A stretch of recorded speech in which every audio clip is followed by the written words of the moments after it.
ನಮಸ್ಕಾರ ಪ್ರಿಯ ವೀಕ್ಷಕರೇ, ಮೂಡಲ ಧ್ವನಿ ಹಳ್ಳ ಪಬ್ಲಿಕ್ ಪವರ್ ಕನ್ನಡ ಯೂಟ್ಯೂಬ್ ಚಾನಲ್ಗೆ ಒಮ್ಮೆ ಸಬ್ಸ್ಕ್ರೈಬ್ ಮಾಡಿ, ಬೆಲ್ ಐಕಾನ್ ಪ್ರೆಸ್ ಮಾಡಿ, ಹೊಸ ವಿಡಿಯೋಗಳನ್ನ ನೋಡ್ತಾ ಇರಿ. ಶೇರ್ ಮಾಡಿ, ಲೈಕ್ ಮಾಡಿ, ಕಮೆಂಟ್ ಬಾಕ್ಸಲ್ಲಿ ಕಮೆಂಟ್ ಹಾಕಿ.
ಜಗತ್ತಿನ ಸಮಸ್ತ ಚರಾಚರ ವಸ್ತುಗಳಿಗೆ ರೂಪ.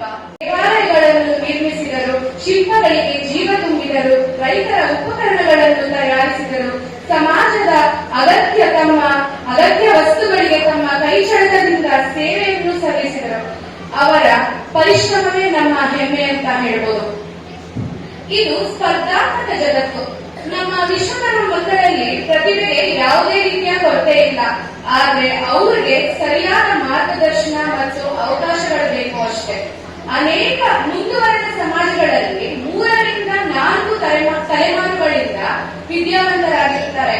ಆದ್ರೆ ನಮ್ಮ ಸಮಾಜದಲ್ಲಿ ಈಗ ಕೇವಲ 1 ಅಥವಾ 2ನೇ ತಲೆಮಾರಿನಿಂದ ಮಾತ್ರ ಉನ್ನತ ಶಿಕ್ಷಣವನ್ನು ಪಡ್ಕೋತಾ ಇದ್ದಾರೆ.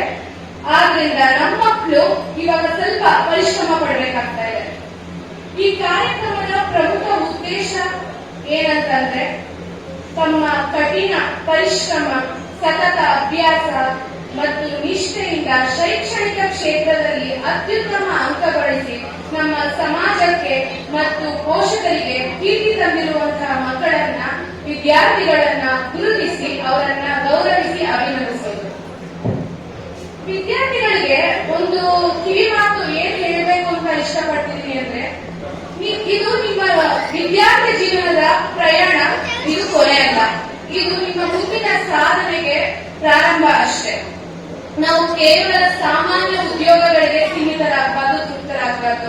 ನಮ್ಮ ದೇಶದ ಅತ್ಯುನ್ನತ ಹುದ್ದೆಗಳಾದ KS, IAS, IPS ಮತ್ತು ಇನ್ನಿತರ ಇಸ್ರೋ ಮತ್ತೆ ತಂತ್ರಜ್ಞಾನ ಕ್ಷೇತ್ರಗಳಲ್ಲಿ ಕೂಡ ನಾವು ಸಾಧನೆಯನ್ನ ಮಾಡಬೇಕು. ನಮ್ಮ ವಿಶ್ವಕರ್ಮ ವಿದ್ಯಾರ್ಥಿಗಳಲ್ಲಿ ನಾವು ಒಂದು ಮಾತನ್ನ ದೃಢವಾಗಿ ಹೇಳ್ಬೋದು, ಏನಂದ್ರೆ ನಾವ್ ಯಾರಿಗೂ ಕಡಿಮೆ ಇಲ್ಲ, ಆದ್ರೆ ನಮಗೆ ಬೇಕಾಗಿರುವಂತದ್ದು ಸರಿಯಾದ ಮಾರ್ಗದರ್ಶನ, ಅವಕಾಶ ಮತ್ತು ನಮ್ಮ ವಿಶ್ವಕರ್ಮದ ಸಮಾಜದ ಬೆಂಬಲ ಅಷ್ಟೇ. ನಮ್ಮ ಸಮಾಜದ ವೈದ್ಯರು, ಇಂಜಿನಿಯರ್ಗಳು, ಶಿಕ್ಷಕರು, ಅಧಿಕಾರಿಗಳು ಮತ್ತು ಯಶಸ್ವಿಯಾದ ಅನೇಕ ಯುವಕರು ಸಮಾಜದ ಮಕ್ಕಳಿಗೆ ಮಾರ್ಗದರ್ಶನ ನೀಡಬೇಕು. ಆರ್ಥಿಕವಾಗಿ ಹಿಂದುಳಿದ ಪ್ರತಿಭಾವಂತ ವಿದ್ಯಾರ್ಥಿಗಳಿಗೆ ವಿದ್ಯಾರ್ಥಿ ವೇತನ, ಪಠ್ಯ ಪುಸ್ತಕಗಳ ನೆರವು ಮತ್ತು ಸ್ಪರ್ಧಾತ್ಮಕ ಪರೀಕ್ಷೆಗಳಿಗೆ ತರಬೇತಿ ನೀಡುವಂತಹ ವ್ಯವಸ್ಥೆಯನ್ನ ಸಮಾಜ ನಿರ್ಮಿಸಿಕೊಳ್ಬೇಕು. ಒಬ್ಬ ವಿದ್ಯಾರ್ಥಿಗಳಿಗೆ ನಾವು ನೆರವಾದ್ರೆ ಒಂದು ಕುಟುಂಬಕ್ಕೆ ನೆರವಾಗಂಗೆ, ಅದರಿಂದ ಕುಟುಂಬ ಬೆಳೆಯುತ್ತೆ. ಒಂದು ಕುಟುಂಬ ಬೆಳೆದ್ರೆ ನಮ್ಮ ಸಮಾಜವೇ ಬೆಳೆಯುತ್ತೆ. ಭಾಗವಹಿಸಿದ್ದಾರೆ.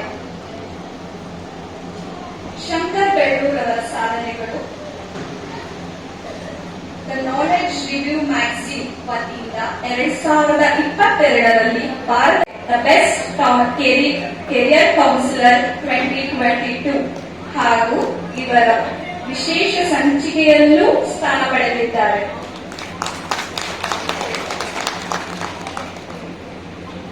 ವಿವಿಧ ಕ್ಷೇತ್ರಗಳಲ್ಲಿ ಸಾಧನೆಯನ್ನು ಗುರುತಿಸಿ ಸಂಶೋಧನಾ ಸಂಸ್ಥೆಯಾದ fox news Indian prime awards ವತಿಯಿಂದ ಶಿಕ್ಷಣ ಮತ್ತು ಸಾಮಾಜಿಕ ನಾಯಕತ್ವ ವಿಭಾಗದಲ್ಲಿ ಇಂಡಿಯನ್ ಪ್ರೈಮ್ ಐಕಾನ್ 2022 ಪ್ರಶಸ್ತಿಗೆ ಭಾಜನರಾಗಿದ್ದಾರೆ.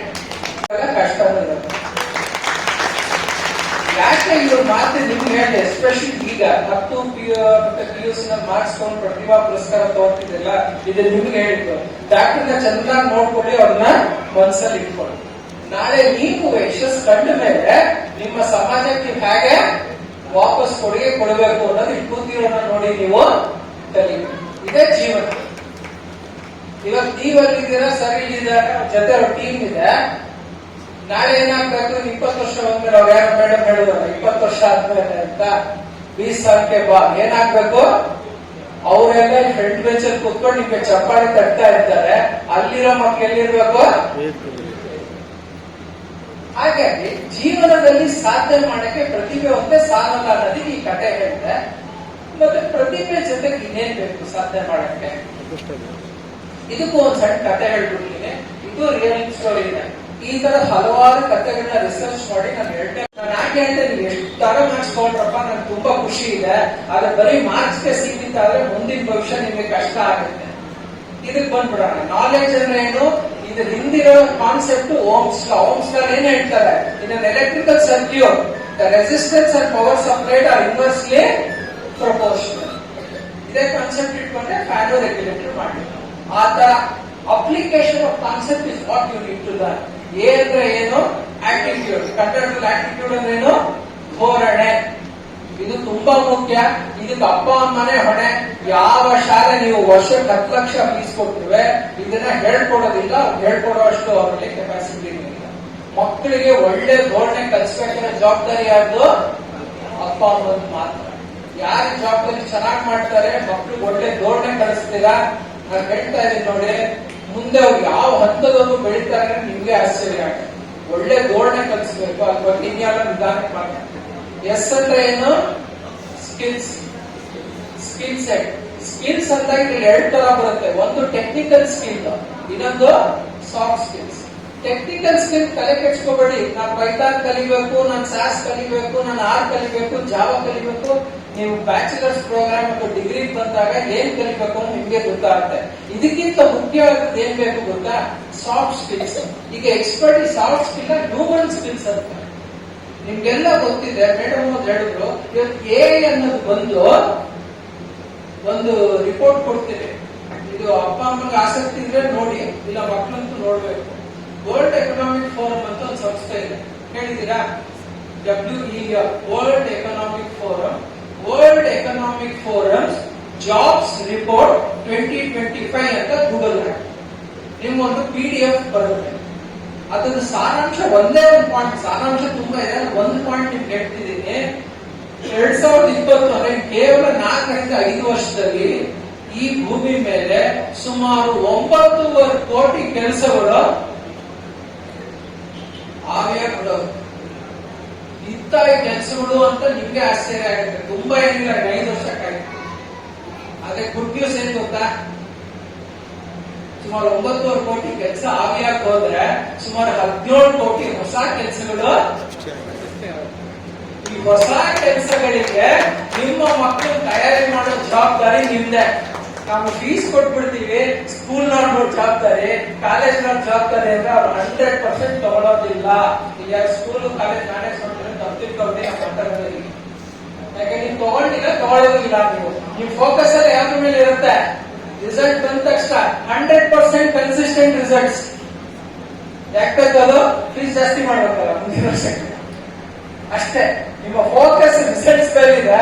ಯಾವ ಪೋಷಕರು ಪೇರೆಂಟ್ ಟೀಚರ್ ಮೀಟಿಂಗ್ ಹೋದಾಗ ಯಾವ ಕ್ಷೇತ್ರದಲ್ಲಿ ನಾನು, ಯಾಕಂದ್ರೆ ಎಲ್ಲೇ ಟೀಚರ್ಸ್ ಟ್ರೈನಿಂಗ್ ಹೋಗ್ತೀನಿ, ಇಲ್ಲೂ ಬಂದಿದ್ದೆ, ಇಲ್ಲಿ ವಾಸವಿ ಸ್ಕೂಲ್ ಅಂತಿದೆ ಅಲ್ಲ ಕೊಳ್ಳೆ, ಅಲ್ಲಿ ಬಂದಿದ್ದೆ ನಾನು ಟೀಚರ್ಸ್ ಟ್ರೈನಿಂಗ್.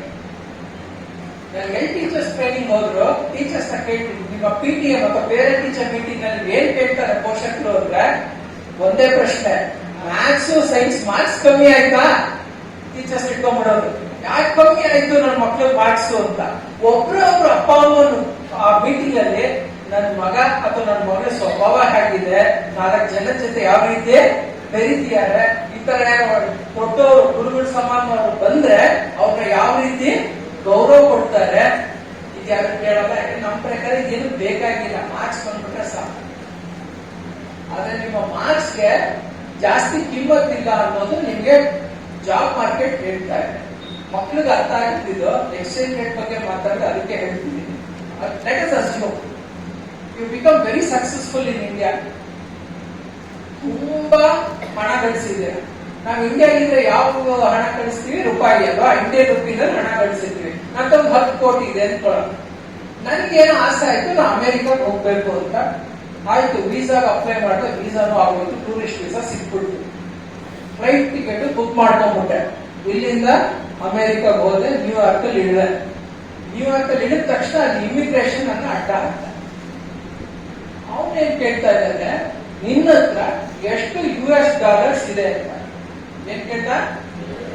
$US ಎಷ್ಟಿದೆ ಅಂತ ಕೇಳ್ತಾ. ಯಾಕಂದ್ರೆ ಅವನೇನ್ ಹೇಳ್ತಾನೆ, ನಿನ್ನ ಹತ್ರ $10,000 ಇಲ್ಲ ಅಂದ್ರೆ ನಾನು ನಿನ್ನ ದೇಶದೊಳಗೆ ಬಿಟ್ಕೊಡಲ್ಲ. ನನಗೆ ಅವಾಗ ಶಾಕ್ ಆಯ್ತು.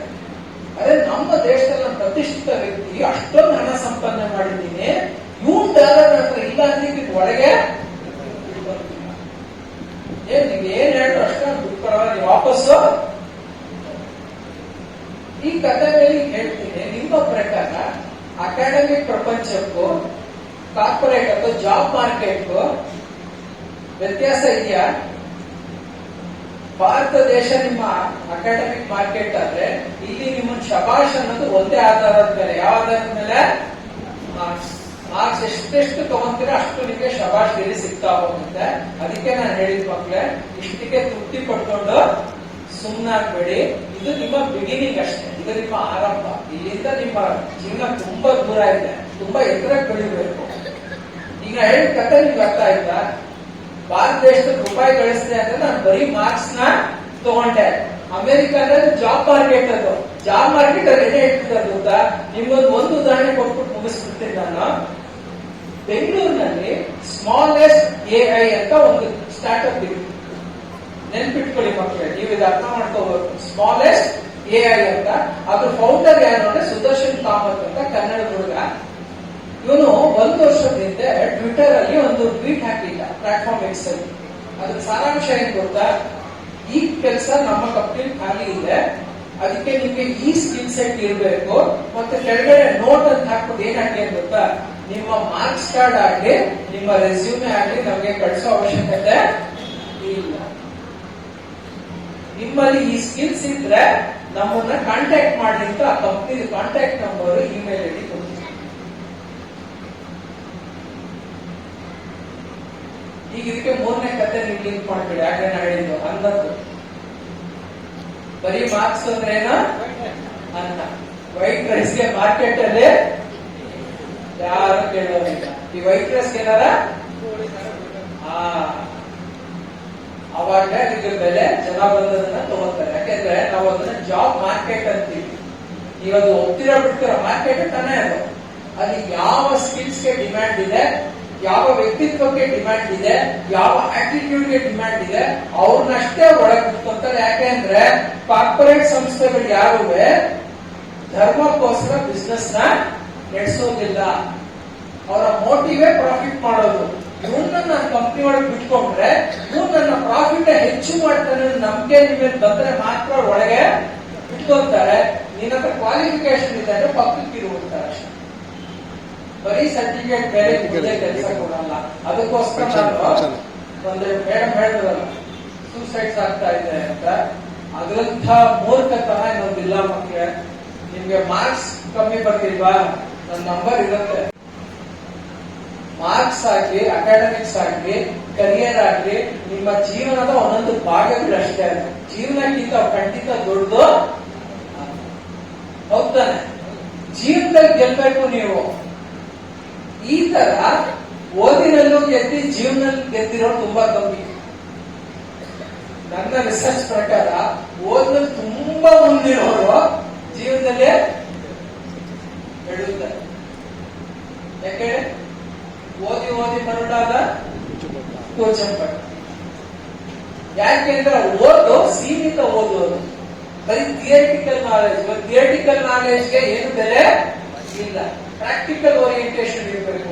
ಅದಕ್ಕೋಸ್ಕರ NEP ನಲ್ಲಿ ಏನ್ ಮಾಡಿದ್ರು, ಡಿಗ್ರಿ ಓದೋ ಮಕ್ಕಳಿಗೆ ಕಂಪಲ್ಸರಿ ಇಂಟರ್ನ್ಶಿಪ್ ನ ಮಾಡಿ ಅಂತ ಹೇಳಿ ಅಲ್ವಾ ಸರ್. NEP ಮ್ಯಾಂಡೇಟೆಡ್ ಇಂಟರ್ನ್ಶಿಪ್ ಕೊಡಿ ಅಂತ. ಬಟ್ ನಮ್ಮ ರಾಜ್ಯ ಸರ್ಕಾರ ಅವ್ರದ್ದು ಪೊಲಿಟಿಕ್ಸ್ ಗೋಸ್ಕರ NEP ಬೇಡ ಅಂತ ಇದೊಂದು ದೊಡ್ಡ ಕೆಲಸ ಮಾಡಿದ್ದಾರೆ. ಯಾಕೆಂದ್ರೆ NEP ಯಾಕೆ ಬೇಕು ಅಂದ್ರೆ ಹೊಸ ಪ್ರಪಂಚಕ್ಕೆ ನೀವು ಹೊಸ ರೀತಿ ತಯಾರಿ ಮಾಡ್ಕೋಬೇಕು. ನಾನು ಯಾವ್ದು ತಯಾರಿ ಮಾಡ್ಕೊಂತಿದ್ದೀನಿ ಅನ್ನೋ ಸ್ಪಷ್ಟತೆ ನಿಮ್ಮಲ್ಲಿ ಇಲ್ಲ ಅಂದ್ರೆ ಮತ್ತೆ ಏನ್ ತಯಾರಿ ಮಾಡ್ಕೊಂತೀರಾ? ಏನು ಬೇಡಪ್ಪ, ಯಾರೋ ನೆಂಟರು ಬಂದು ಸಡನ್ ಆಗಿ ತಕ್ಷಣ ಅಡಿಗೆ ಮಾಡ್ಬೇಕು. ಅಡಿಗೆ ಮಾಡೋದು ಫಸ್ಟ್ ಏನ್ ಯೋಚನೆ ಮಾಡ್ತಾರೆ ತಲೆಯಲ್ಲಿ, ಏನ್ ಮಾಡ್ಬೋದು, ಯಾವ್ದ್ರ ಮೇಲೆ ಡಿಸೈಡ್ ಮಾಡ್ತಾರೆ, ಮನೆಯಲ್ಲಿ ಏನ್ ತರಕಾರಿ ಇದೆ, ಏನ್ ಸಾಮಗ್ರಿ ಇದೆ, ಅದ್ರ ಮೇಲೆ ಇದನ್ನ ಮಾಡ್ಬೋದು ಅಂತ ತಕ್ಷಣ ಒಂದು ಪ್ಲಾನ್ ಮಾಡ್ಕೊಂಡು ಅದ್ರ ಪ್ರಕಾರ ಕೆಲಸ ಮಾಡಕ್ಕೆ ಶುರು ಮಾಡ್ತಾರೆ. ಹಾಗೆ ಮಾಡಿದ್ರೆ ಮಾತ್ರ ಒಂದ್ ಗಂಟೆಲಿ ಅಡಿಗೆ ಇಲ್ಲ ಅಂದ್ರೆ ಇಲ್ಲ. ಹೌದಾ? ಹಾಗೆ ಅಷ್ಟು ನಿಮ್ಮ ಜೀವನದಲ್ಲಿ ಮುಂದೆ ನಾನು ಏನ್ ಆಗಬೇಕು ಅನ್ನೋ ಸ್ಪಷ್ಟತೆ ಇದ್ದರೆ ಇದಕ್ ಸ್ಕೋಪ್ ಇದೆ, ಅದಕ್ ಸ್ಕೋಪ್ ಇದೆ. ಯಾರೋ ಹೇಳಿದ್ರು ಇದು ಮಾಡ್ಬಿಟ್ರೆ ಕೆಲಸ ಸಿಗತ್ತಂತೆ. ನಾನ್ ಚಾಲೆಂಜ್ ಮಾಡ್ತೀನಿ, ಎರಡೇ ಡೇಟಾ ಕೊಡ್ತೀನಿ. IIT is right at the top ಅಲ್ವಾ? ಭಾರತದಲ್ಲಿ IIT ಮೇಲೆ ಟೆಕ್ನಿಕಲ್ ಎಜುಕೇಶನ್ ಯಾವ ಸಂಸ್ಥೆನೂ ಇಲ್ಲ. ಕಳೆದ 2 ವರ್ಷದಲ್ಲಿ IIT ಅನ್ಎಂಪ್ಲಾಯ್ಮೆಂಟ್ ರೇಟ್ ಎಷ್ಟಿರ್ಬೋದು ಹೇಳಿ ನೋಡೋಣ, ಒಂದು ಅಂದಾಜು. ಇದಾರ ಹೇಳ್ರು ಏನು ಗೊತ್ತಿಲ್ಲ, ಅವರ ಪ್ರಪಂಚಕ್ಕೂ ನಮಗೂ ಸಂಬಂಧನೇ ಇಲ್ಲ. ನಮ್ಮ ಅಪ್ಪ ಅಮ್ಮ ಎಲ್ಲ ನೋಡ್ಕೊಂತ ಇದ್ದಾರೆ, ಮುಂದೆನೂ ನೋಡ್ಕೊಂಡು ನನಗೆ ಸರಿ ಮಕ್ಕಳ ಆಟಿಟ್ಯೂಡ್ ನೋಡೋದು ನಿಜವಾಗ್ಲೂ ಗಾಬರಿ ಆಗುತ್ತೆ. ಒಂದ್ ಹಂತಕ್ಕೆ ನಮ್ಮ ಅಪ್ಪ ಅಮ್ಮನೇ ತಪ್ಪು. ಯಾಕೆ ಅಯ್ಯೋ ಮಗು ಅಯ್ಯೋ ಕಂದ ಅಂತ ಸುತ್ತ ಸೇಫ್ಟಿ ಝೋನ್ ಚೆನ್ನಾಗಿ ಬೆಡ್ಶೀಟ್ ಸುತ್ತಿ ಸುತ್ತಿ ಸುತ್ತಿ ಆಗ ಕೂರಿಸ್ಬಿಟ್ರಿ ಅವ್ರನ್ನ. ಈಗ ದೊಡ್ಡ ವ್ಯಕ್ತಿಗೆ ನಿನ್ ಜೀವನ ನೀನ್ ನೋಡ್ಕೊ ಅಂದ್ರೆ ಅವ್ರಿಗೆ ಏನು ಗೊತ್ತಿಲ್ಲ. ಅದಕ್ಕೆ ಇವೆಲ್ಲ ಸಮಸ್ಯೆಗಳಾಗಿದ್ದು. ಒಂದು ಫೇಲ್ಯೂರ್ ಆಗ್ತದೆ, ಅಯ್ಯೋ ನನ್ ಜೀವನ ಬೇಡ, ಇದು ಬೇಡ, ಅದು ಬೇಡ ಅಂತ ಎದುರ್ಕೊಂಡು ವಾಪಸ್ ಬರ್ತಾ ಇದ್ದಾರೆ. ಹಿಂದೆ ನಮ್ಗೆಲ್ಲ ಹೇಳೋರು ಧೈರ್ಯ ಸರ್ವತ್ರ ಸಾಥ, ಧೈರ್ಯನೇ ಕಲಿಸಿಲ್ಲ ಮಕ್ಕಳೆಲ್ಲ. ಏನಾಗಿ ನಮ್ಮ ಜೀವನದಲ್ಲಿ ಬದುಕು ತೋರಿಸ್ತೀನಿ ಅನ್ನೋದು ಇಲ್ಲ. ಹೆದರ್ತಾರೆ, ಎಲ್ಲದಕ್ಕೂ ಹೆದರ್ತಾರೆ, ಸೇಫ್ ಝೋನ್ ಮಾಡ್ತಾರೆ. ಎಲ್ಲಿವರೆಗೂ ಮಕ್ಕಳು ಸೇಫ್ ಝೋನ್ ಅಲ್ಲಿ ಇರ್ತೀರಾ, ಕಂಫರ್ಟ್ ಝೋನ್ ಅಲ್ಲಿ ಇರ್ತೀರಾ, ಖಂಡಿತ ನಿಮ್ ಜೀವನದಲ್ಲಿ ಬೆಳೆಯೋದಿಲ್ಲ. ಆಮೇಲೆ 20 ವರ್ಷ ಆದ್ಮೇಲೆ ಬೇಜಾರು ಮಾಡ್ಕೋಬೇಡಿ. ಇವ್ರು ಬೆಳೆದ್ರು ಅವ್ರು ಬೆಳೆದ್ರು ನಾನು ಇಲ್ಲೇ ಇದ್ದೀನಿ, ಯಾಕಂದ್ರೆ ನಿಮ್ದೇ ಕರ್ಮದ ಫಲ. ಯಾವಾಗ ನೀವು ರಿಸ್ಕ್ ತಗೋಬೇಕಾಗಿತ್ತು, ಸೇಫ್ಟಿ ಝೋನ್ ಇಂದ ಹೊರಗಡೆ ಹೋಗಿ ರಿಸ್ಕ್ ತಗೊಂಡು ಕಲಿಬೇಕಾಗಿತ್ತು. ಒಂದ್ ಹೇಳ್ತೀನಿ ಮಕ್ಕಳೇ, if you don't emphasise on learning, ಕಲಿಯೋದು ಎಷ್ಟು ಮುಖ್ಯ ಅನ್ನೋದು ನೀವು ಅರ್ಥ ಮಾಡ್ಕೊಳ್ಳಿಲ್ಲ ಅಂದ್ರೆ ಈಗ ಯಾವ ಜ್ಯೋತಿಷಿ ಬೇಡ, ನಾನೇ ಬರ್ಕೊಡ್ತೀನಿ, ನೀವು ಜೀವನದಲ್ಲಿ ಬೆಳೆಯೋದಿಲ್ಲ. ಈಗ ಸರ್ ನೀವು ಪ್ರೊಫೆಷನ್ ಶುರು ನೋಡಿ ಎಷ್ಟು ವರ್ಷ ಆಯ್ತು? 25 years ಆಯ್ತು. 25 ವರ್ಷದಿಂದ ಅವ್ರ ನಾಲೆಜ್ ಲೆವೆಲ್ ಏನಿತ್ತು ಈಗ ಸೇಮ್ ಇದೆಯಾ ಸರ್? ಎಲ್ಲಿಗೂ ಹೋಗ್ತಿರಲಿಲ್ಲ. ಯಾಕೆ? If you don't update yourself you become outdated. ಅರ್ಥ ಆಯ್ತಾ? ಅಪ್ಡೇಟ್ ಆಗಿಲ್ಲ ಅಂದ್ರೆ ಔಟ್ಡೇಟ್ ಆಗೋದು. ಸಿಸ್ಟಮ್ ಇಂದ ಹೊರಗೆ ಬಂದ್ಬಿಡ್ಬೇಕಾಗ್ತದೆ. ಯಾಕಂದ್ರೆ ಸಿಸ್ಟಮ್ ನಿಮ್ಗೆ ಒಪ್ಪಲ್ಲ. ಯಾಕಂದ್ರೆ ಈಗಿನ ಕಾಲಕ್ಕೆ ಬೇಕಾದ ಕೌಶಲ್ಯಗಳು ಜ್ಞಾನ ನಿಮ್ಮಲ್ಲಿ ಇಲ್ಲ ಅಂತ ಹೇಳ್ತಾರೆ. ಅದಕ್ಕೆ ಒಂದು ಚಾಟ್ GPT ಬಂದಿದ್ದಕ್ಕೆ 2024 ಇಸ್ವಿಲಿ ಇದುವರೆಗೂ ನನ್ನ ರಿಸರ್ಚ್ ಪ್ರಕಾರ ಸುಮಾರು 1.5 ಲಕ್ಷ ಜನ ಇಂಜಿನಿಯರ್ಸ್ ಕೆಲಸ ಮಾಡ್ಕೊಂಡಿದ್ದಾರೆ. Just one technology. ಈ ತರ ಟೆಕ್ನಾಲಜಿ ಮುಂದೆ ಸಾವಿರಾರು ಬರುತ್ತೆ. ಇಂಥ ಒಂದು ಅನಿಶ್ಚಿತ ಪ್ರಪಂಚಕ್ಕೆ ನಮ್ಮ ಮಕ್ಕಳನ್ನ ನಾವು ತಯಾರಿ ಮಾಡ್ತಾ ಇದ್ದೀವ ಅಂದ್ರೆ ಉತ್ತರ ಏನು? ಮಾಡ್ತಾ ಇಲ್ಲ. ಯಾಕಂದ್ರೆ ನಾವು ಹಳೆಯ ಕಾಲದ ಬ್ಲಾಕ್ ಅಂಡ್ ವೈಟ್ ಸಿನಿಮಾ ಅಪ್ಪ ಅಮ್ಮನ ತರ ಚೆನ್ನಾಗಿ ಮಾರ್ಕ್ಸ್ ತಗೋ ಇಷ್ಟರಲ್ಲೇ ಮುಗಿದಿತ್ತು. ದಿನ ಮಕ್ಕಳು ಶಾಲೆಯಿಂದ ಮನೆಗೆ ಬಂದಾಗ ಇವತ್ತು ಏನ್ ಕಲಿತೆ, ಹೊಸದ್ ಏನಪ್ಪ ಕಲಿತೆ ಅಂತ ಮಾತಾಡ್ಸೋ ಅಪ್ಪ ಅಮ್ಮ ಕಮ್ಮಿ. ಟೆಸ್ಟ್ ಎಕ್ಸಾಮ್ ಅಲ್ಲಿ ಹೆಂಗಾಯ್ತು, ಚೆನ್ನಾಗಿ ಬರುತ್ತಾ ಮಾರ್ಕ್ಸು? ಹೆಂಗೆ ತುಂಬಿಟ್ಟಿದೆ ಮಕ್ಕಳಿಗೆ ಅಂದ್ರೆ ನೀನು ಮಾರ್ಕ್ಸ್ ತಗೊಳ್ಳಿಲ್ಲ ಅಂದ್ರೆ ನಿನ್ ಜೀವನನೇ ಅಂತ ಮಕ್ಳಿಗೆ ನಾನು ಹೇಳ್ತಿದ್ದೆ, ಮಾರ್ಕ್ಸ್ ಸಾಧ್ಯವಾದಷ್ಟು ತಗೊಳ್ಳಿ. ಒಂದ್ ವೇಳೆ ನಿಮ್ಗೆ ಆಗ್ಲಿಲ್ವಾ ನಿಮ್ ಪರವಾಗಿ ಯಾರಿದ್ದಾರ? ಜೀವನ ಕಟ್ಕೊಳ್ಳೋದಿಕ್ಕೆ, ಜೀವನದಲ್ಲಿ ಗೆಲ್ಲೋದಿಕ್ಕೆ ಏನ್ ತಯಾರಿ ಮಾಡ್ಕೋಬೇಕು ನೀವು, ನಾನು ನಿಮಗೆ ವೇಟ್ ಮಾಡ್ತೀನಿ. ದಯವಿಟ್ಟು ಯಾರುವೆ ನಂಬಿಕೆ ಮಾತ್ರ ಕಟ್ಕೋಬೇಡಿ. Because hope is life. ನಂಬಿಕೆ ಇದ್ರೆ ಜೀವನ. ಇವತ್ತು ರಾತ್ರಿ ಮಲಗಬೇಕಾದ್ರೆ ಏನಪ್ಪ ಮಲಗಬೇಕು, ನನ್ನ ನಾಳೆ ಇವತ್ತಿಗಿಂತ ಉತ್ತಮವಾಗಿ ಇರುತ್ತೆ ಅಂತ.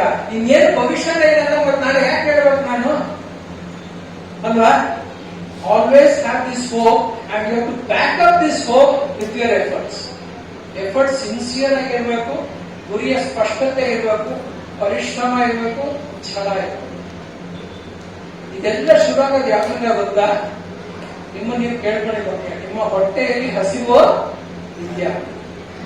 ಹಸಿವಿಲ್ಲದೆ ಇರೋ ವ್ಯಕ್ತಿ ಏನೇ ಯೋಗ್ಯತೆ ಭಗವಂತ ಕೊಟ್ಟಿದ್ರು, ಯಾಕಂದ್ರೆ ನೀವು ಸ್ಕೂಲ್ಗಳಲ್ಲೇ ನೋಡ್ತೀವಿ, ನಿಮ್ಗೆ ಗೊತ್ತು ನಿಮ್ ಮಗು ಮ್ಯಾಥ್ಸ್ ಅಲ್ಲಿ ಚೆನ್ನಾಗಿ ಸ್ಕೋರ್ ಮಾಡ್ಬೋದು ಅಂತ, ಆದ್ರೆ ಮಾಡ್ತಾ ಇರಲ್ಲ. ಯಾಕೆ ಹೇಳಿ?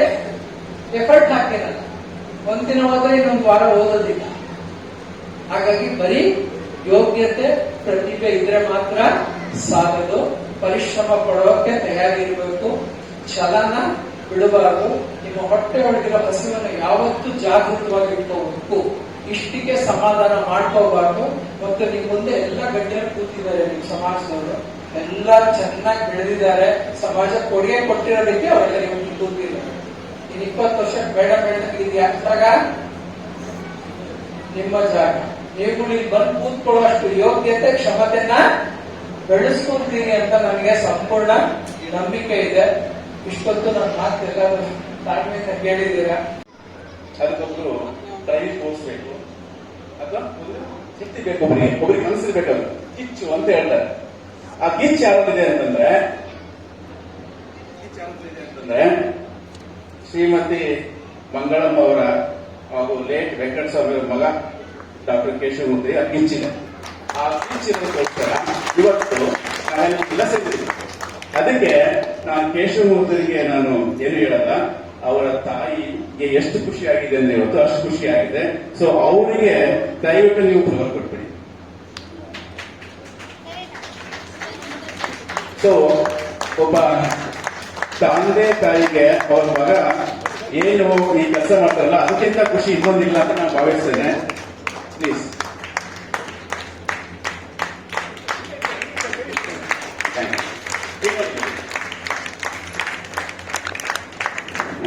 ಅಮ್ಮ ಒಂದೆರಡು ಮನೆಯವರ ಹೆಸರು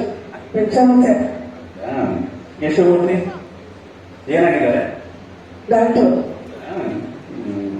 ಒಂದ್ ಬಗ್ಗೆ ಮಾತಾಡ್ತೀವಿ ಒಂದೆರಡು. ತುಂಬಾ ಸಂತೋಷ, ಬಹಳ ನಗು ಬಂದ, ಸಂತೋಷ ಆಯ್ತು. ಸೊ ನಿನ್ನೆ ಇಷ್ಟು ಸಂತೋಷವಾಗಿದ್ದ ನೀವು? ಸಂತೋಷ ಇನ್ನೇನು ಬೇಕಾಗಿಲ್ಲ ಮಕ್ಕಳೇ, ನಾನು ಹೇಳೋದು ಇಷ್ಟೇನೆ. ಸೊ ಇಡೀ ವಯಸ್ಸಲ್ಲಿ ನಿನ್ನೆಗಿಂತ ಇವತ್ತು ಖುಷಿ ಜಾಸ್ತಿ ಆಗಿದೆ. ಸೊ ನಿಮ್ಮ ಅಚೀವ್ಮೆಂಟ್, ನಿಮ್ಮ ಕೆಲಸ ತಂದೆ ತಾಯಿಯನ್ನ ತೃಪ್ತಿಪಡಿಸೋದಕ್ಕಿಂತ ಜಾಸ್ತಿ ಕೆಲಸ ನಿಮಗಿಲ್ಲ. ಈಗ ನಾಗರಾಜ್ ಸರ್ ಹೇಳಿದ್ರು ಏನೋ ಋಣಗಳು, ಆ 3 ತಂದೆ ತಾಯಿ ಅನ್ನೋದು ಒಂದು.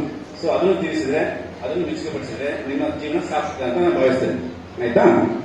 ಆಮೇಲೆ ಬೆಂಗಳೂರು ಸರ್ ಹೇಳಿದ್ರೆ ನೀನು ತುಂಬಾ ಖುಷಿ ಆಯ್ತು. ಛಲ, ಸಮಯ ನಿರ್ವಹಣೆ ಮತ್ತು ಇದೆಲ್ಲ ಇದ್ರೆ ನಾವು ಸಾಧನೆ ಯಾವ ತರ ಮಾಡ್ಬೋದು ಅಂತ ಅವ್ರು ಕೇಳಿದ್ದೇನು ಕ್ವಶನ್ಗೆ ಆನ್ಸರ್ ಮಾಡ್ತಾ ಇರಲಿಲ್ಲ. ಯಾಕೆ? ಪ್ರತಿಭಾವಂತ ವ್ಯಕ್ತಿನ ಹೌದಲ್ಲ ಅಂತ ಹೇಳೋಕೆ ಪುಸ್ತಕಕ್ಕೆ 15 ಕ್ವಶನ್ ಟ್ರೈ ಮಾಡಿದ್ರು. ಆ ಕ್ವಶನ್ಗೆ ಆನ್ಸರ್ ಮಾಡುವಾಗ ಇವಾಗ ಬೇರೆ. ಸೊ 31 ಡಿಸ್ಟಿಕ್ಕಿಗೆ, ಒಂದು ಡಿಸ್ಟಿಕ್ಕಿಗೆ 1,45,000 ರೂಪಾಯಿನ, ಮೆಡಿಕಲ್ಗೆ 25,000 ರೂಪಾಯಿ, ಬಿಇಒದರಿಗೆ 15,000 ರೂಪಾಯಿ, ಬೇರೆ ಡಿಗ್ರಿವರಿಗೆ 5,000 ರೂಪಾಯಿ, 10,000 ರೂಪಾಯಿ ಆ ತರ ರೇಟ್ ಮಾಡಿ 31 ಡಿಸ್ಟಿಕ್ಕಿಗೆ ಒಂದು ವರ್ಷಕ್ಕೆ 75 ಲಕ್ಷ. ಇದು ದಸಿದ್ ಯಾರು ಅಲ್ಲ, ಶ್ರೀಯುತ ಮಾಣಿಕ ಸರ್ ಮತ್ತೆ ಶ್ರೀನಿವಾಸ್ ಸರ್.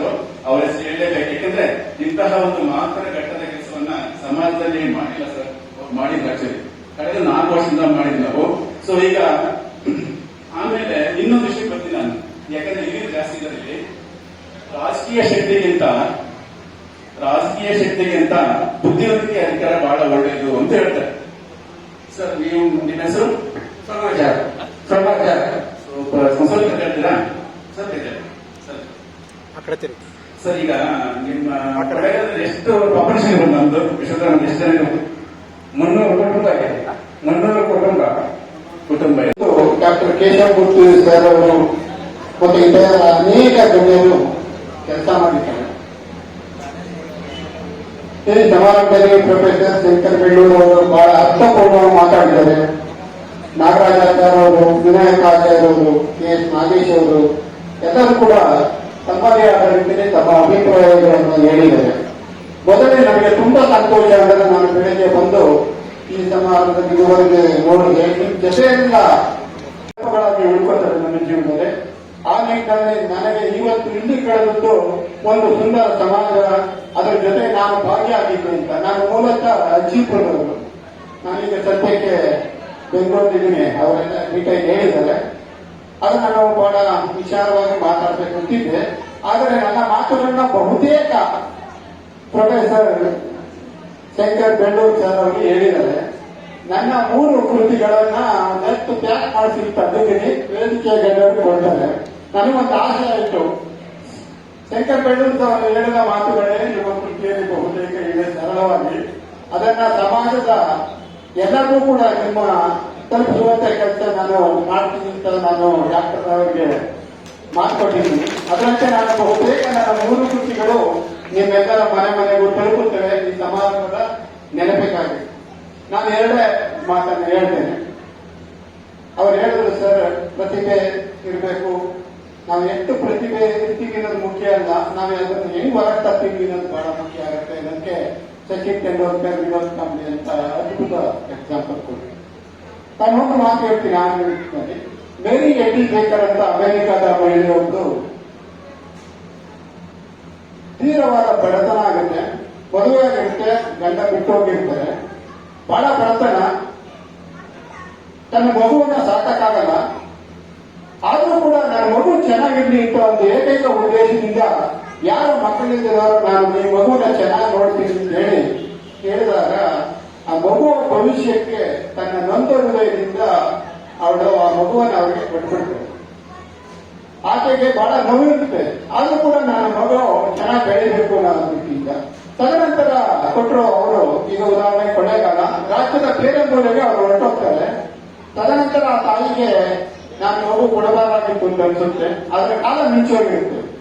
ಈ ಒಂದು ಅಸಹಾಯಕತೆಯಿಂದ ಅವಳು ನೊಂದು ಬೆಂದು ಒಂದು ಹಾಸ್ಪಿಟಲ್ ಸೇರ್ತಾರೆ. ಒಂದು ಮಳೆಗಾಲದಲ್ಲಿ ಅವಳು ಹಾಸ್ಪಿಟಲ್ ಸೇರಕ್ಕೆ ಮುಂಚೆ ಬಿದ್ದು ಮೂಳೆ ಮುರಿದೋಗುತ್ತೆ. ಡಾಕ್ಟರ್ ಏನ್ ಹೇಳ್ತಾರೆ? ಡಾಕ್ಟರ್ ಹೇಳ್ತಾರೆ, ಹೀಗೆ ಬದುಕಲಾರಳು, ಬದುಕಿದ್ರೆ ನಡೆಯಲಾರಳು ಅಂತ ಹೇಳ್ತಾರೆ. ಆದ್ರೆ ಅವಳಿಗೆ ಬೈಬಲ್ ಮೇಲೆ ಒಂದು ಬಹಳ ವಾಕ್ಯ ಬರುತ್ತೆ, ಮನುಷ್ಯ ಮನಸ್ಕೊಂಡ್ರೆ ಏನ್ ಬೇಕಾದ್ರೂ ಮಾಡಬಹುದು, ಮನಸ್ಸಿಗಿಂತ ದೊಡ್ಡ ಯಾವುದಿಲ್ಲ, ಮನಸ್ಸಿನಂತೆ ಮಹಾದೇವ ಅಂತಾರೆ, ಮನಸ್ಸಿನಂತೆ ಮಹಾಬಲ, ಮನಸ್ಸಿದ್ದರೆ ಮಹಾದಾನ ಮಾತು ಹೇಳಿದರೆ ಅವಳು ಆ ವಾಕ್ಯವನ್ನು ಬಹಳ ನಂಬ್ತಾರೆ. ಶಂಕರ್ ಬೆಳ್ಳೂರು ಸರ್ ಹೇಳಿದಂಗೆ ನಂಬಿಕೆ. ಆ ನಂಬಿಕೆಯಿಂದ ಅವಳು ಹಾಸ್ಪಿಟಲ್ ಗೋಡೆ ಹಿಡ್ಕೊಂಡು ನಡೆಯಕ್ಕೆ ಶುರು ಮಾಡ್ತಾರೆ. ಕ್ರಮೇಣ ಅವಳು ಬಹಳ ವಿವರವಾಗಿ ಹೇಳ್ಬೇಕು, ಶಾರ್ಟ್ ಅಂಡ್ ಸ್ವೀಟ್ ಆಗಿ ಹೇಳ್ತೀನಿ.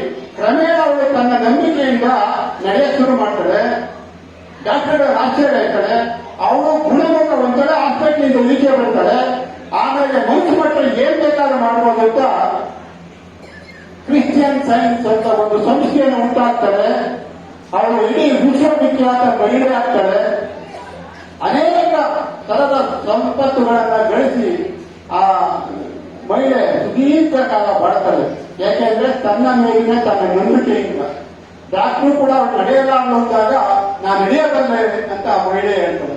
ಅದರಿಂದ ನಿಮ್ಮ ಸಮಾಜದ ಎಲ್ಲೇ ಇರಲಿ, ಏನೇ ಇರಲಿ, ಇವತ್ತಿನ ಸ್ಥಿತಿ ಹೇಗೆ ಇರಲಿ, ಎಂಥ ಪ್ರಪಂಚದಲ್ಲಿದ್ದರೂ ಕೂಡ ಮನಸ್ಸು ಪಟ್ಟರೆ ವ್ಯಕ್ತಿ ಎದ್ದು ಬಂದು ಅಸಾಮಾನ್ಯವಾದದನ್ನ ಸಾಧಿಸಬಹುದು ಅಂತ. ಒಂದು ಯಂತ್ರ 50 ಸಾಮಾನ್ಯ ಜನರ ಕೆಲಸ ಮಾಡುತ್ತೆ. ನೀವು ನೋಡ್ತೀವಿ ಮೊನ್ನೆ ಎಲ್ಲ ಒಂದು 50 ಜನ ಮಾಡೋ ಕೆಲಸ ಒಂದು ಯಂತ್ರ ಮಾಡುತ್ತೆ. ಒಂದು machine can do the work of 50 ordinary man, but no machine can do ಒಂದು ಎಕ್ಸ್ಟ್ರಾರ್ಡಿನರಿ ಮ್ಯಾನ್ ಅಂತಾರೆ. ಅಂತ ಅಸಾಮಾನ್ಯವಾದ ವ್ಯಕ್ತಿತ್ವಗಳಾದಾಗ ಎಲ್ಲವೂ ಕೂಡ ನಿಮ್ಮ ಮುಂದೆ ಬಂದಿರುತ್ತೆ, ಎಲ್ಲ ಯಶಸ್ಸುಗಳು ಬರುತ್ತೆ. ಅದಕ್ಕೆ ನಾವು ಮನಸ್ಸನ್ನ ಚೆನ್ನಾಗಿಟ್ಕೋಬೇಕು. ಮನಸ್ಸಿದ್ದರೆ ಏನ್ ಬೇಕಾದ್ರೂ ಮಾಡ್ಬೋದು. ಒಂದು ಒಳ್ಳೆಯ ಹೆಸರನ್ನ ಪಡೆದಂತ ಅನೇಕ ಗಣ್ಯರು ನಿಮ್ಮ ವೇದಿಕೆ ಮೇಲಿದ್ದಾರೆ. Good name is more white bag of gold ಅಂತ. ಡಾಕ್ಟರ್ ಆಗಬೇಕು, ಇಂಜಿನಿಯರ್ ಆಗಬೇಕಂತ ಏನಿಲ್ಲ. ಎಲ್ಲ ಯಾವುದೇ ರಂಗದ ಅವ್ರು ಹೇಳಿದ್ರಲ್ಲ, ಒಂದು ಅನ್ನ ಆಗ್ಬೇಕಾದ್ರೆ ಅನ್ನ ಜೊತೆಗೆ ಪರವಾಗಿದ್ದರೆ ತರಕಾರಿ ಬೇಕು, ಒಂದು ಬಿಸಿಬೇಳೆ, ಅವರೆಲ್ಲರೂ ಅಮೋಘವಾಗಿ ಮಾತಾಡಿದ್ದಾರೆ. ಅದ್ರ ಜೊತೆ ನಾನು ಒಂದು ತರಕಾರಿ ನಾವು ಒಂದು ಆ ಡಿಶಲ್ಲಿ ಒಂದು ಪದಾರ್ಥ ಕೇಳ್ತಾ ಇದ್ದೀನಿ. ಅದಕ್ಕೆ ಮನುಷ್ಯನ ಚಿಂತೆಯಿಂದ ಇಟ್ಕೋಬೇಕು. ಅದಕ್ಕೆ ಅಮೆರಿಕದಿಂದ ತಮಿಳುನಾಡು ಅನ್ನೋ ಪ್ರದೇಶದಲ್ಲಿ ಒಂದು ಮರ ಇರುತ್ತೆ. ಎಂತ ಮರ ಅಂದ್ರೆ 400 ವರ್ಷ ಬದುಕಿರುತ್ತೆ. ಎಲ್ಲರೂ ತಲುಪಿಸುವಂತ ವ್ಯವಸ್ಥೆ ಮಾಡ್ತೀನಿ. ಒಟ್ಟಾರೆ ಇಂಥ ಒಂದು ಸುಂದರ ಸಮಾರಂಭದಲ್ಲಿ ನಾನು ಭಾಗವಹಿಸಲಿಕ್ಕೆ ಅನುವು ಮಾಡಿಕೊಟ್ಟಂತ ಸೇವಾ ಸಮಿತಿಯ ಎಲ್ಲ ಸದಸ್ಯರಿಗೂ ಮತ್ತೆ ವೇದಿಕೆ ಮೇಲಿರ್ತಕ್ಕಂಥ ಎಲ್ಲ ಗಣ್ಯಮಾನ್ಯರಿಗೂ ನನ್ನ ಮನದಾಳದ ವಂದನೆಗಳನ್ನು ತಿಳಿಸ್ತಾ ನಾನು ಮಾತು ವಿರಾಮ ಕೊಡ್ತಾ ಇದ್ದೀನಿ. Thank you very much.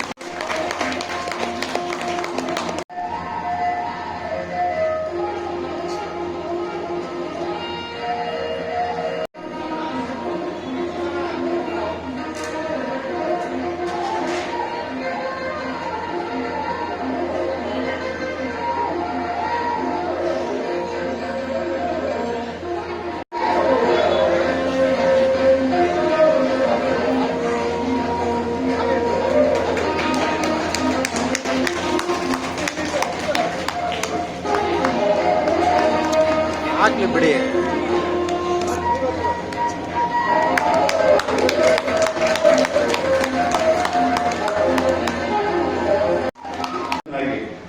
ಇನ್ನೂ ಟ್ರಾನ್ಸ್ಫಾರ್ಮ್ ಆಗಿಲ್ಲ. ಸುಮಾರು 2000 ನೀವು ನೋಡಿದ್ರೆ ಕಂಪ್ಯೂಟರ್ ಬಂದ್ಮೇಲೆ ನಮ್ಮ ಗತಿ ಏನು ಇದೇ ಕ್ವಶನ್ ಇತ್ತು. ಇವಾಗ ಇಂಟೆಲಿಜೆನ್ಸ್ ಅನ್ನೋದು ಮಷಿನ್ಸ್ ಬಿಕಮ್ಸ್ ಇಂಟೆಲಿಜೆನ್ಸ್. ನೀವೇನೋ ಒಂದು ರೋಬೋಟ್ ತಗೊಳ್ಳಿ, ಯಾವುದೇ ಎಕ್ವಿಪ್ಮೆಂಟ್ ತಗೊಳ್ಳಿ, ಇವರ್ ಫ್ರಿಡ್ಜ್ ವಾಟ್ ಎವರ್ ಯೂಸ್, ಅದಕ್ಕೆ ಒಂದು ಇಂಟೆಲಿಜೆನ್ಸ್ ಅನ್ನೋದು ತುಂಬ್ತಾ ಇದ್ದಾರೆ. ಅದನ್ನೇ ಏನನ್ನೋದು ಆರ್ಟಿಫಿಷಿಯಲ್ ಇಂಟೆಲಿಜೆನ್ಸ್ ಅನ್ನೋದು ಬರುವುದರಿಂದ ಏನಾಗುತ್ತೆ, ನಿಮ್ದು ಹ್ಯೂಮನ್ ಇಂಟೆಲಿಜೆನ್ಸ್ ಅದು ನೆಕ್ಸ್ಟ್ ಲೆವೆಲ್ ನೋಡ್ಬೇಕು. ಯಾಕಂದ್ರೆ ಸುಮಾರು 2035 ಅಂದ್ರೆ ಇಡೀ ಜಗತ್ತಿನ ಮೇಲೆ ಇರೋದು ಸುಮಾರು 7 ಕೋಟಿ ಜನಸಂಖ್ಯೆ. 2035 ಅಂದ್ರೆ ಎಲ್ಲಿಗೆ ಹೋಗುತ್ತಂದ್ರೆ ಈ ಒಂದು 7 ಕೋಟಿ ಜನ ಏನ್ ಬುದ್ಧಿ ಇದೆ ಅದಕ್ಕೆ ಬಂದ್ರು ಗ್ಯಾರಂಟಿ ಬರೆದಿಟ್ಕೊಳ್ಳಿ, ಇದು ಆಗ್ತದೆ. ಆದ್ರೆ ಇವಾಗ ನಡೀತಾ ಇರೋದೇನು, ಹೇಳೋದು ಎಲ್ಲವೂ ಸರಿ ಇಲ್ಲ. ಇನ್ನೊಂದು 10 ಲಕ್ಷ ಇದೆ ಆಗ್ಬೋದು. ಅದು ಹೇಳೋದು ಸರಿ ಇದೆನೋ ತಪ್ಪಿದೆ ಕಂಡುಹಿಡಿಯೋದೇ ನೆಕ್ಸ್ಟ್ ಲೆವೆಲ್ ಇಂಟೆಲಿಜೆನ್ಸ್. ಮನುಷ್ಯರಿಗೆ ನೆಕ್ಸ್ಟ್ ಲೆವೆಲ್ ಹೋಗುತ್ತೆ. ಇದು ನಾವೇನು ಟೈಪ್ ರೈಟರ್ ಇದ್ದವರು ಕಂಪ್ಯೂಟರ್ ಬಂದಾಗ ಏನಾಯ್ತು, next level of intelligence. Computer internet connect ಆದ್ಮೇಲೆ ಏನಾಯ್ತು, ಜಾಸ್ತಿ ಇನ್ಫಾರ್ಮೇಶನ್ ಸಿಗ್ತೀವಲ್ಲ. ಸೊ ಅದೇ ತರ ನೋಡ್ಕೊಳ್ಳಿ, ಇದನ್ನ ಯಾರು ಅವಾಯ್ಡ್ ಮಾಡಕ್ ಆಗಲ್ಲ. ಮತ್ತೆ ಇದು ಚೇಂಜ್ ಇದೆ, ಜಗತ್ತಿನಲ್ಲಿ ಏನು ಚೇಂಜ್ ಇದ್ರೆ only constant. Intelligence machines intelligence ಆದ್ರೆ ಹ್ಯೂಮನ್ಸ್ ಇಂಟೆಲಿಜೆನ್ಸ್ ಫೀಲ್ ಮಾಡೋರು ನೆಕ್ಸ್ಟ್ ಲೆವೆಲ್ ಇಂಟೆಲಿಜೆನ್ಸ್ ಹೋಗ್ತಾರೆ. ಹೀಗಾಗಿ ಅದು ಯಾವುದಕ್ಕೂ ಭಯ ಪಡಬೇಡಿ. ಸರ್ ಬೆಳೂರು ಸರ್ ಹೇಳಿದಾಗೆ 20 ಕೋಟಿ ಜನರ ಜಾಬ್ಸ್ ಕ್ರಿಯೇಟ್ ಆಗ್ತವೆ ಅಂತ ಹೇಳ್ತಾರೆ. 20 ಕೋಟಿ ಸಾರಿ next almost double employment. But double employment ಅಂತಂದ್ರೆ ಎಲ್ರೂ ಅದನ್ನು ಸರಿಯಾಗಲ್ಲ. ಸೆಲೆಕ್ಟಿವ್ ಅಲ್ಲಿ ಅವ್ರು ಹೇಳಿದ್ರಲ್ಲ 98ರಲ್ಲಿ 2% ಯಾರು ಆ ತರ ಆಗುತ್ತೆ. ಈಗ ಐಟಿನಲ್ಲಿ ಒಂದು ಲಕ್ಷ ಐಟಿ ಜನ ಅಂದ್ರೆ ಎಲ್ಲ 1 ಲಕ್ಷಕ್ಕೂ ಜಾಬ್ ಸಿಗಲ್ಲ. ಏನೋ ಒಂದು 60,000 ಸಿಗ್ತಿತ್ತು. ಬಟ್ ಈಗ 60,000 ಜಾಬ್ ಈಗ 1 ಲಕ್ಷ ಬಂದ್ರೆ ನೆಕ್ಸ್ಟ್ 60,000ಕ್ಕಿಂತ ಅದು 30,000 ಮಾತ್ರ ಕ್ವಾಲಿಫೈಡ್ ಸಿಗ್ತಾರೆ. ಯಾಕಂದ್ರೆ ಎಲ್ಲರೂ ಅದು ಕ್ವಾಲಿಫೈ ಆಗಕ್ಕೆ ಸಾಧ್ಯ ಇಲ್ಲ. ಅದಕ್ಕೆ ಇಂಟೆಲಿಜೆನ್ಸ್ ಅನ್ನೋದು ನೆಕ್ಸ್ಟ್ ಲೆವೆಲ್ ಬೇಕು. ಅದ್ರ ಸಲುವಾಗಿ ನಾನು ಬಂದೆ ಅಡ್ರೆಸ್ ಮಾಡಕ್ಕೆ ಅಂತ ಹೇಳಿ. ಇನ್ನೊಂದು ಕುರಿತಾಗಿ ಹೇಳಿದ್ರು IIT ಸಾಧನೆ ಮಾಡಿ ಹೇಗೆ ಅವರು ಗೂಗಲ್ ಜಾಯಿನ್ ಆಗೋದು ಅಂತ ಹೇಳಿ. ನಾನು ಇನ್ನೊಂದು ಎಕ್ಸಾಂಪಲ್ ಕೊಡ್ತೀನಿ. ನೀವು ಜಾನರಾಗಕ್ಕೆ ಜೀವನದಲ್ಲಿ ಒಳ್ಳೆಯದನ್ನು ಸಾಧಿಸಲಿಕ್ಕೆ IIT IIM ಬೇಕಾಗಿಲ್ಲ. ಫಾರ್ ಎಕ್ಸಾಂಪಲ್ ಮೊನ್ನೆ ನೀಟು ಇಷ್ಟೊಂದು ಕೇಸ್ ಆದ್ಮೇಲೆ ಒಂದು ಕಮಿಟಿ ಮಾಡಿದ್ರು. ಸ್ಟೂಡೆಂಟ್ಸ್ ಯಾರಿಗೆ ಗೊತ್ತಿದೆ? ಅದ್ರ ಚೇರ್ಮನ್ ಆದವರು ಒಂದು ಡಾಕ್ಟರ್ ನಂದನ್ ನೀಲೇಕನಿ, ಇನ್ನೊಬ್ರು ಯಾರು ಡಾಕ್ಟರ್ ಕಾಮಕೋಟಿ ಅಂತ ಹೇಳಿ IIT ಚೆನ್ನೈನವರು. ಅವ್ರದ್ದು ಹಿಸ್ಟ್ರಿ ತೆಗೆದು ನೋಡಿ. ಅವರು IIT ಇಂದ ಬಂದವರಲ್ಲ, ಸಾಮಾನ್ಯ ಒಂದು ಇಂಜಿನಿಯರಿಂಗ್ ಕಾಲೇಜಿಂದ ಬಂದವರು IIT ಡೈರೆಕ್ಟರ್ ಆದ್ರು. IIT ಡೈರೆಕ್ಟರ್ ಆಗಬೇಕಾದ್ರೆ it's not easy. So non IIT ಬಿಟ್ಟು ಡೈರೆಕ್ಟರ್. ಓಕೆ. ಆಮೇಲೆ ಇನ್ನೊಂದು ಇಂಟ್ರೆಸ್ಟಿಂಗ್, ಅವ್ರ ದೇಶದ ಮೇಲೆ ಭಕ್ತಿ ಹೇಗೆ ಅಂದ್ರೆ, ನಾನು ಅವ್ರ ಇಂಡಿವಿಜುವಲ್ ಏನು ಅವ್ರ ಸಾಧನೆ ಹೊಗಳ್ತಾ ಇದ್ದೀನಿ. ಅವ್ರ ಪಾಸ್ಪೋರ್ಟ್ ಇಲ್ಲ. ನಾನು ಯಾವುದೇ ಫಾರಿನ್ ಯೂನಿವರ್ಸಿಟಿ ಹೋಗಲ್ಲ, ನಾನು PhD ಮಾಡಿದ್ರು ಇಲ್ಲೇ ಮಾಡಬೇಕು. ಇನೋವೇಷನ್ ಅಂದಾಗೆ ನಮ್ಮದೇ ಆದ ಒಂದು ಕಂಪ್ಯೂಟರ್ ಚಿಪ್, ಫಸ್ಟ್ ಚಿಪ್ ಎಲ್ಲ ನಾವು ಇಂಟೆಲ್ ಪ್ರೊಸೆಸರ್ ಯೂಸ್ ಮಾಡಿದೀವಿ, ಬೇರೆ ಬೇರೆ ಚಿಪ್ಸ್ ಯೂಸ್ ಮಾಡಿದೀವಿ. ಬಟ್ ಇಂಡಿಯಾದ ಫಸ್ಟ್ ಪ್ರೊಸೆಸರ್ ಬಂದಿದ್ದು ಅಂಡರ್ ಹೀಸ್ ಲೀಡರ್ಶಿಪ್. ಅದಕ್ಕೆ ಸಾಧನೆ ಮಾಡಬೇಕಾದ್ರೆ ನಾವು ವಿದೇಶಕ್ಕೆ ಹೋಗಬೇಕಾಗಿಲ್ಲ. ಯಾರಾದ್ರೂ ಅವ್ರನ್ನ ಭೇಟಿ ಆಗ್ಬೇಕಂದ್ರೆ ಫಾರಿನ್ ಅವ್ರಿಗೆ ಬರಬೇಕು. ನಾನು ವೀಸಾ ತಗೊಂಡು ಬೇರೆ ಯೂನಿವರ್ಸಿಟಿ ಹೋಗೋ ಅವಶ್ಯ ಇಲ್ಲ ಅಂತ ಹೇಳಿದ್ರು. ಅದಕ್ಕೆ ಸೊ ಸಾಧಾರಣ ವ್ಯಕ್ತಿಯಾಗಿ ಅಸಾಧಾರಣವಾದಂತಹ ಒಂದು ಸಾಧನೆಯನ್ನು ಹ್ಯಾಕ್ ಮಾಡಬೇಕಂದ್ರೆ ದೇರ್ ಆರ್ 2 ಥಿಂಗ್ಸ್, ಪೆನೆನ್ಸ್ ಅಂದ್ರೆ ತಪಸ್ಸು. ಓಕೆ. ಇನ್ನೊಂದು ನಾವು ಸಕ್ಸಸ್ ಒಂದು ರೀಚ್ ಆಗಬೇಕಾದ್ರೆ ಇದೊಂದು ಕಂಟಿನ್ಯೂಸ್ ಪ್ರಾಕ್ಟೀಸ್ ಇದ್ದಂಗೆ ಜೀವನ ಪೂರ್ತಿ ಕಲಿತಾನೆ ಇರಬೇಕು, ಇನೋವೇಷನ್ ಮಾಡ್ತಾನೆ ಇರಬೇಕು. ಅಂದಾಗ ಮಾತ್ರ ನೀವು ಮುಂದುವರಿತೀರಿ. ನಾವು ಎಲ್ಲಿಗೆ ನಮ್ದು ಇನೋವೇಷನ್ ರೀಡಿಂಗ್ ಸ್ಟಾಪ್ ಆಗುತ್ತೆ ಅಲ್ಲಿಗೆ ಬಂದು ಅರ್ಧ ಕರಿಯರ್ ಎಂಡ್ ಆದಂಗೆ. ಅದ್ರ ಸಲುವಾಗಿ ಎಲ್ಲಾ ವಿದ್ಯಾರ್ಥಿಗೆ ಹೇಳೋದು ಏನಂದ್ರೆ, ನಿಮ್ದು ಗುರಿ ದೊಡ್ಡದಿರ್ಲಿ, ಯಾವುದೇ ಗುರಿ ಕಾಣಲಿ, ಬೇಕಾದ್ರು ಯಾವುದೇ ಫೀಲ್ಡ್ ತಗೊಳ್ಳಿ.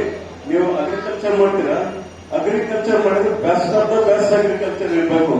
ಏರೋನಾಟಿಕ್ಸ್ ಮಾಡ್ತೀರಾ, ನಿಮ್ಮ ಮಾಡೆಲ್ ಯಾರಾಗಿರ್ಬೇಕು? ಡಾಕ್ಟರ್ ಕಲಾಂ. ರೈಟ್. ಯಾವ್ದೋ ಸನ್ಯಾಸಿ ಆಗ್ತೀರಾ, ನಿಮ್ಮ ಮಾಡೆಲ್ ಯಾರಾಗಿರ್ಬೇಕು? ಡಾಕ್ಟರ್ ವಿವೇಕಾನಂದ ತರ ಇರಬೇಕು. ಡಾಕ್ಟರ್ ಆದ್ರೆ ಯಾವ ತರ ಆಗ್ಬೇಕು? ನಮ್ಮ ಡಾಕ್ಟರ್ ಇದಾರಲ್ಲ ಆ ತರ ಡಾಕ್ಟರ್ ಆಗ್ಬೇಕು. ಸೊ ಈ ಒನ್ ಆಫ್ ದಮ್. ಅವಾಗ ಏನಾಗುತ್ತೆ, ನಿನ್ ಗುರಿ ದೊಡ್ಡದಿದ್ರೆ ಆಟೋಮೆಟಿಕ್ ಆಗಿ ನಿಮ್ ದುಡ್ಡು ಹುಡುಕೋ ಶಕ್ತಿ ಬರುತ್ತೆ. ಯಾವ ಮಾಡಲ್ ನಿಮ್ ಗುರಿನೇ ಚಿಕ್ಕದಾಗಿತ್ತಂದ್ರೆ ನಿಮ್ ಸಾಧನೆ ಚಿಕ್ಕದಾಗತ್ತೆ. ಅದಕ್ಕಾಗಿ ಎಲ್ಲಾ ವಿದ್ಯಾರ್ಥಿಗಳು ಹೇಳೋದು ಅಂದ್ರೆ, ನಿಮ್ ಗುರಿ ದೊಡ್ಡದಾಗಿರ್ಲಿ.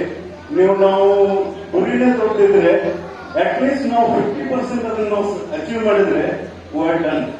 ಅದಕ್ಕೆ ಅದೇ ತರ ನೀವು ಹುಟ್ಟಿದ ಊರು ಮರಿಬಾರ್ದು, ಕಲಿತ ಶಾಲೆ ಮರಿಬಾರ್ದು. ನಿಮ್ಮನ್ನ ಯಾರು ಸಪೋರ್ಟ್ ಮಾಡ್ತಾರೆ ಜೀವನದಲ್ಲಿ ಅವ್ರನ್ನೂ ಯಾರು ಮರಿಬೇಡಿ. ಸಮಾಜಕ್ಕೆ, ಊರಿಗೆ ಏನಾದರೂ ಒಂದು ಕೊಡುಗೆ ಕೊಡಿ. ಇಷ್ಟೇ ನಾನು ಮಾತು ಮುಗಿಸ್ತೀನಿ.